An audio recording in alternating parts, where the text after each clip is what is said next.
On the World Heritage List. India, you have the floor for a brief 2-minute statement.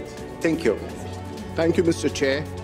India thanks the World Heritage Committee and the advisory bodies on the inscription of the Maratha military landscapes of India on the World Heritage List under Agenda Item 8B.16. This is a historic day, not only for India, but especially for the Marathi people all over the world. The rich cultural heritage of the Marathas has been honored by the recognition of its outstanding universal value by the international community. The Maratha military landscapes represent a unique fusion of military innovation, ecological adaptation, and architectural excellence shaped by the rugged landscapes of the Sahyadris and the indomitable spirit of the Maratha polity.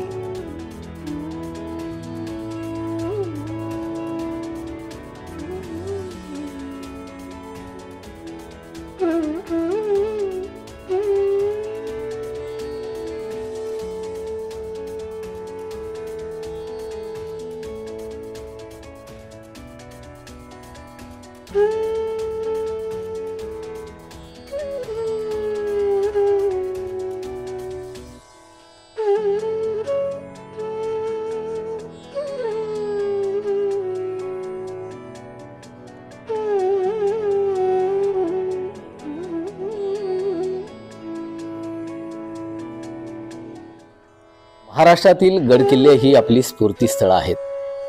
Chhatrapati Shivaji महाराजांनी आपल्या या स्वराज्यासाठी या गडकिल्ल्यांची निर्मिती केली. अनेक गडकिल्ले त्यांनी जिंकले आणि या गडकिल्ल्यांचा समावेश आता जागतिक वारसा यादीमध्ये झालेला आहे. या जागतिक वारसा यादीमध्ये या गडकिल्ल्यांचा समावेश होत असताना या सर्व गडकिल्ल्यांचे जे मॉडेल्स बनवायचे होते, ज्या प्रतिकृती ज्यांनी बनवल्या, ते आपल्या सांगलीचे कलाकार आहेत. हा मावळा आपल्या सांगलीमध्ये एका हायस्कूलमध्ये आर्ट टीचर म्हणून काम करतो आणि त्यांच्या योगदानातून ही सर्व मॉडेल्स बनवली गेली आणि दिल्लीमध्ये झालेल्या प्रदर्शनामध्ये हे सर्व मॉडेल्स मांडली गेली आणि त्यानंतर जागतिक वारसा जो आपल्याला मिळालेला आहे त्याचा प्रस्ताव महाराष्ट्र शासन आणि केंद्र शासनाच्या संयुक्त विद्यमानं देण्यात आला आणि त्यानुसार काल रात्री युनेस्कोनं या 12 गडकिल्ल्यांना जागतिक वारसा यादीत समावेश केलेला आहे. हे जे मॉडेल्स ज्यांनी बनवले ते रमेश बलुर्गी हे शिक्षक आपल्याबरोबर आता आहेत. आपण त्यांच्याशी बोलणार आहोत. नमस्कार सर, सुरुवातीला तुमचं अभिनंदन, कारण तुमचं योगदान खूप मोठं होतं. काय भावना वाटते, किती आनंद तुम्हाला होतोय, कारण तुमचं योगदान या जागतिक वारसा यादीमध्ये खूप मोलाचं आहे. मी सुरुवातीला छत्रपती शिवाजी महाराजांना अभिवादन करून मी सर्व माहिती देतो तुम्हाला. कालच बातमी आली की आपण महाराष्ट्रातील 12 किल्ले यांना जागतिक दर्जा मिळवण्यासाठी नामांकित पण झालेला आहे.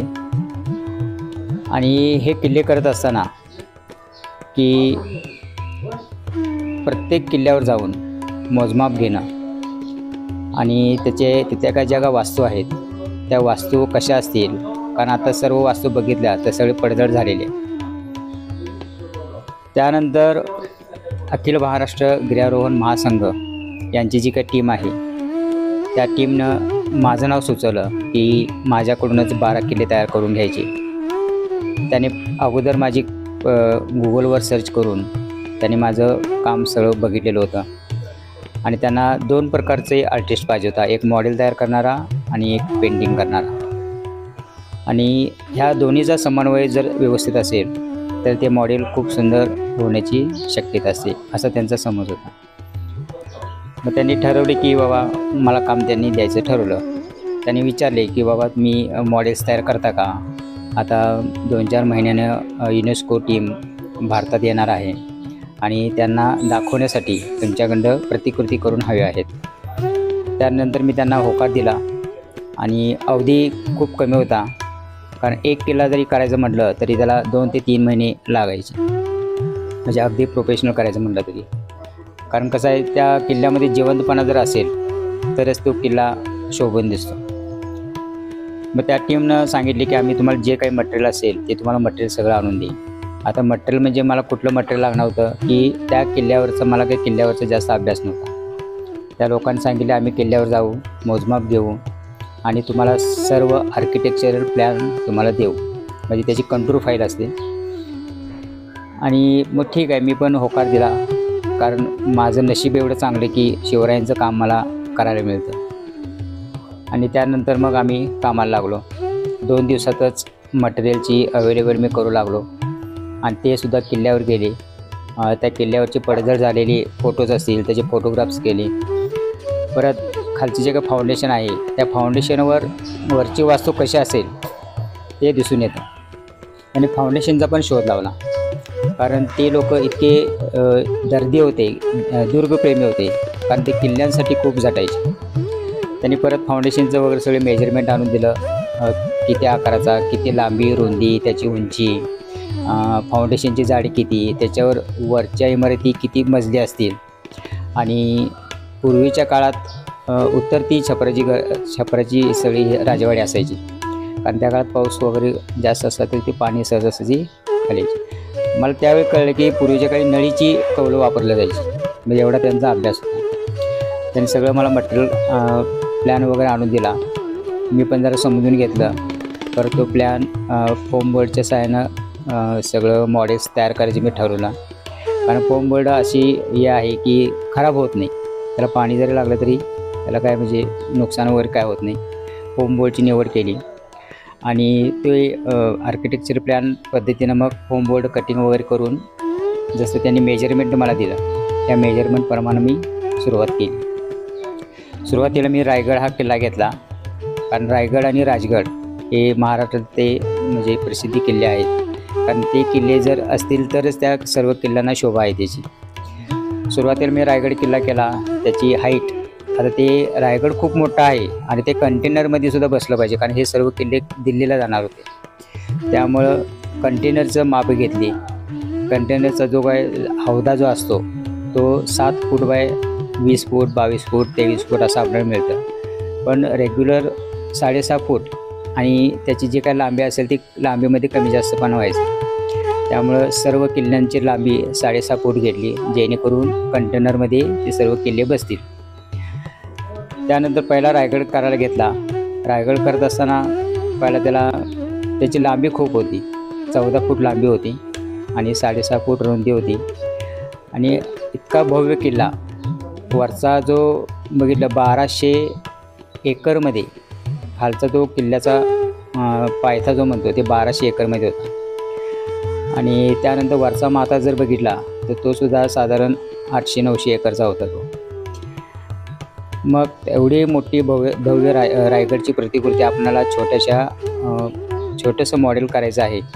त्या अनुषंगानं आम्ही त्याची मेजरमेंट किंवा त्याच्या पुढचं जे काही कल्पकता आहे ते माझ्या बुद्धीचा वापर करूनच ते करावं लागलं. कारण ह्यामध्ये मावळे असतील तर त्या किल्ल्याला महत्त्व होतं, म्हणून त्या पहिल्यांदा मावळेची साईज किती येईल त्याचा मी अभ्यास केला.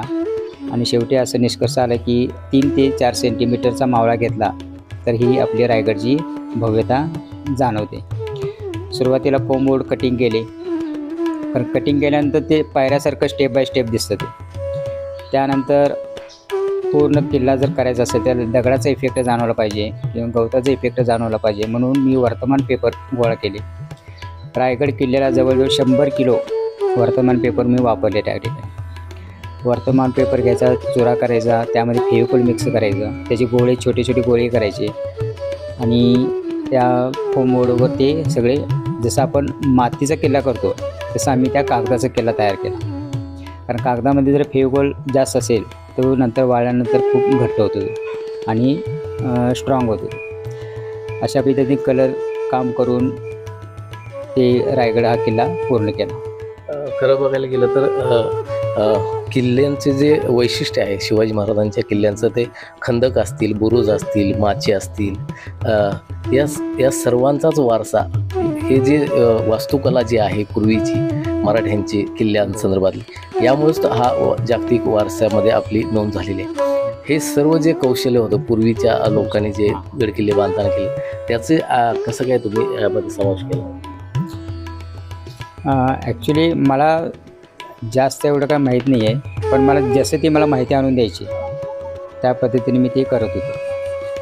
कारण पूर्वीच्या काळातसुद्धा कमोडची संडास असायची, टॉयलेट्स असायचे, आणि त्याची जी काय रचना आहे ती रचना 16व्या शतकामध्ये त्यांनी जी काय रचना केली ते आत्तासुद्धा आपल्याला पाहायला मिळते. ह्या सगळ्या पूर्वीचे जे काय आर्किटेक्चर असतील, म्हणजे ज्यांनी किल्ल्याची बांधणी केली ते अतिशय हुशार आणि चांगले होते आणि नियोजनबद्ध त्यांचं काम असायचं. आता ते खूप इथंपर्यंत यायला खूप मोठा स्ट्रगल तुमचा झालेला आहे. पूर्वी तुम्ही नोकरीच्या अगोदर वीटभट्टी कामगार म्हणून काम केलेलं आहे. अनेक तुम्ही तशा खस्ता खाल्लेल्या आहेत, ठेचकाळे खाल्लेले, आणि त्यानंतर आता तुम्ही या मुक्कामपर्यंत पोहोचलेला आहात. काय भावना वाटते? कारण खूप मोठं नामांकन खरं तर आपल्या पूर्ण महाराष्ट्रातील गडकिल्ल्यांना मिळालेलं आहे, परंतु याचा एक भागीदार म्हणून तुम्ही आहात. तसं माझं पूर्ण आयुष्यातलं जीवन जे आहे, जे काय स्ट्रगल आहे, खूप गरीब कुटुंबात मी जन्माला आलो. आईवडील वगैरे मोलमजूर करायचे आणि मीही वीटभट्टीवर 12वीपर्यंत मी कामं केलेली आहे. पण मला त्यावेळी वाटायचे की बाबा आपण यातून बाहेर पडलं पाहिजे. मग बरेच प्रयत्न केले. चित्रकलेचे शिक्षण घेतलं. सांगली दळवीज आर्ट इन्स्टिट्यूट या ठिकाणी मी कॉलेजमध्ये जात होतो, पण तिथंसुद्धा मी खूप स्ट्रगल केलं. म्हणजे वायफळ वेळ न वाया घालवता तिथलं जे काही स्ट्रगल केले त्या ठिकाणीसुद्धा पण माझा कोल्हापूर जिल्ह्यात पहिला आला.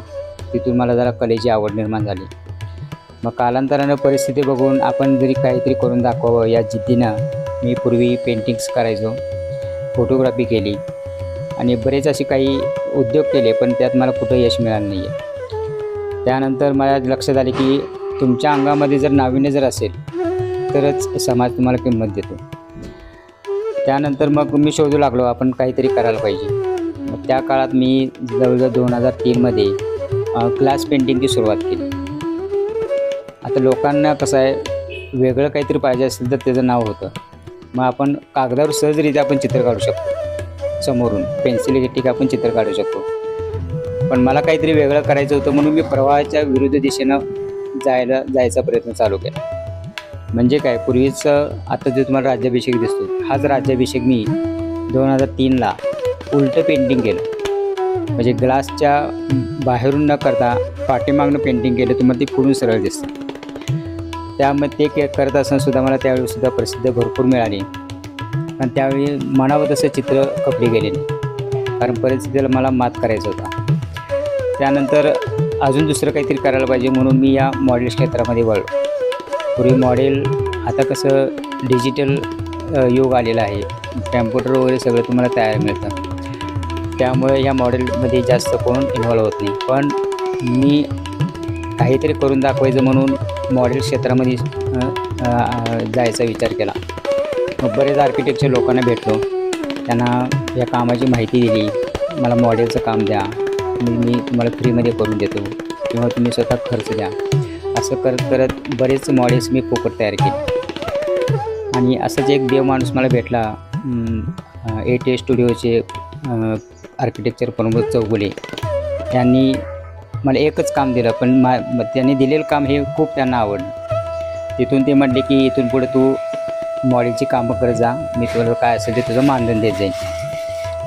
पहिलं मॉडेल केलं, दुसरं मॉडेल केलं, त्यामध्ये सुद्धा बरेच चुका निघायच्या. पण सरांनी मात्र त्यावेळी मला समजावून घेतलं, ते काय चुका असतील ते त्यांनी मला सांगितले, कशा पद्धतीने करायला पाहिजे. कारण मी याचं शिक्षण काय मी घेतलेलं होतं, आर्किटेक्चरचं मी शिक्षणच घेतलेलं नाही आहे, ते माझ्या मनानंच चालू केलं आहे. पण प्रमाणबद्ध कसं असावं हे ते प्रमोद चौगुलेंनी मला वेळेवर सांगत नेले. आता मी त्यांचे जवळजवळ 30 ते 40 मॉडेल्स तयार केलेले आहेत आणि त्यांच्यामुळंच मी आता प्रसिद्धीला स्वरूपात आलो. आता तुम्हाला काय वाटतंय, कारण जागतिक वारशामध्ये तुमच्या मॉडेलचं एक प्रतिरूप त्यांनी पाहिलेलं आहे आणि त्यानुसारच त्याचं परीक्षण करून या जागतिक वारशामध्ये गडकिल्ल्यांचा हे झालेलं समावेश झालेला आहे. मग याचा एक भाग म्हणून तुम्हाला आता काय वाटतं, कशा प्रकारची प्रतिक्रिया? सुरुवातीला मॉडेल क्षेत्रामध्ये मी घुसलो खरं, कामं पण भरपूर केली, पण म्हणावं तसं यश मिळत नव्हतं. त्यानंतर एक मला कॉल आला, मध्येच अचानकच कॉल आला की त्यांनी नेटवरूनच माझं नाव नंबर त्यांनी शोधून काढलं होतं आणि ती टीम होती ती अखिल भारतीय महाराष्ट्र महासंघ या टीमकडून मला कॉल आला की असे काही किल्ले करायचे आहेत 12 किल्ले, ते तुम्ही करू शकता का. त्यावेळी मुंबई पुण्यातनं कॉल आला म्हणजे माणूस खूप खुश व्हायचा, कारण त्यांचं काम मोठं असायचं, काहीतरी नावीन असतं म्हणून ते माझ्याकडे आले होते. आणि त्यानंतर कॉल आल्यानंतर मग त्यांनी सहज म्हणले तुम्ही 12 किल्ले करू शकता का, वेळ कालावधी कमी आहे. मग आम्ही घरात बसलो, चर्चा केली. माझी मिसेस सुनीता यांनीसुद्धा सांगितली की आपलं नशीब कधी बदलू शकतं, कधी कुठून काही येईल काय सांगता येत नाही, पण आपण हे काम करायला चालू करू. मग सर्वांनीच आम्ही काम घ्यायचं ठरवलं. माझा मुलगा यश, मी, मिसेस, भाचा, असे बरेच माझी काही कौटुंब लोक आहेत, त्या सर्वांना सांगून ह्या काम घ्यायचं मी निश्चित केलं. प्रथम त्यांनी एक किल्ला तयार करायला दिला. ते किल्ला त्यांना खूप आवडला. मग आवडल्यानंतर मग त्यांना गॅरंटी झाली की आपण यांच्याकडून किल्ले तयार करून घेऊया. किल्ले करत असताना मग परत त्यांनी पहिला सुरुवातीला अमाऊंट कमी दिली होती, नंतर मात्र त्यांनी राहिलेले 11 किल्ले करायचे म्हटल्यानंतर त्यांनी अमाऊंट मोठी दिली आणि वेळेत पूर्ण करायचं होतं, हा एक विषय होता. पण आम्ही काम करत असताना रात्रंदिवस हे काम केलं आम्ही, म्हणजे झोप हा प्रकारच नव्हता आमच्यात, कारण ते 2 महिन्यात ते करायचो. बरेच त्या काम करत असताना बरेच वेळेला आजारी पडलो, पण त्यांची टीम होती ती अतिशय चांगली होती, वेळेवर आणून द्यायची. पण इथे 2 किल्ले केल्यानंतर मंत्रालयातल्या लोकांना ते पाहायला पाहिजे होतं, कारण जबाबदारी त्यांच्यावर होती, कारण ते किल्ले पूर्ण झालेत की नाही ते बघायला. त्यानंतर त्यांनी सांगितले कलाकार हा सांगलीत राहतो. तसं कळल्यानंतर त्यांनी काय केलं, डायरेक्ट सांगलीला आले आणि माझ्यासकटच 2 किल्ले आणि मी तिकडं महाराष्ट्र सेवा सदन म्हणजे मुंबईला मुलुंडमध्ये या ठिकाणी मोठा हॉल होता, तिथंच आम्ही सगळं स्थायिक झालो आणि जवळजवळ 45 दिवस रात्रंदिवस आम्ही तिथं काम करत होतो. आणि हे करत असताना मी एकटा काही करू शकत नव्हतो. त्यामुळं अखिल महाराष्ट्र गिर्यारोहण महासंघ यात जे काय टीम वर्क होतं, त्या टीमनं त्यातनं मी जे सांगेल तेच करायचे. पेपर फाडा म्हणजे पेपर फाडायचे, कालवा म्हणजे पाण्यामध्ये मिक्स करा म्हणजे सगळे मला मटेरियल तयार करून द्यायचे आणि मी ते प्रत्येक किल्ल्यावर तयार करून ते गोळे लावले जायचे. आणि अशा पद्धतीने त्यांचा पण खूप मोठा सहभाग आहे त्यामध्ये, कारण बाकीची काही बरीच कामं त्यांनी पण केली आहेत त्यामध्ये, त्यामुळे त्यांचेसुद्धा मी आभार मानतो. नक्कीच, कारण या जागतिक वारसा यादीमध्ये या गडकिल्ल्यांची समावेश करण्यात आलेला आहे आणि याला खरं तर बलुर्गी सरांचाही खूप मोठा हातभार लागलेला आहे. आणि या निमित्तानं जागतिक वारशाच्या या यादीमध्ये या महाराष्ट्रातील 11 आणि तामिळनाडूमधील एका जिंजी या किल्ल्याचा समावेश झालेला आहे. याला खरं तर बलुर्गी सर आणि त्यांचा जो हात आहे, कलाकार हात, हा खूप मोठा भूमिका या निमित्तानं बजावलेला आहे. मोहन राजमाने, नवराष्ट्र न्यूज, सांगली.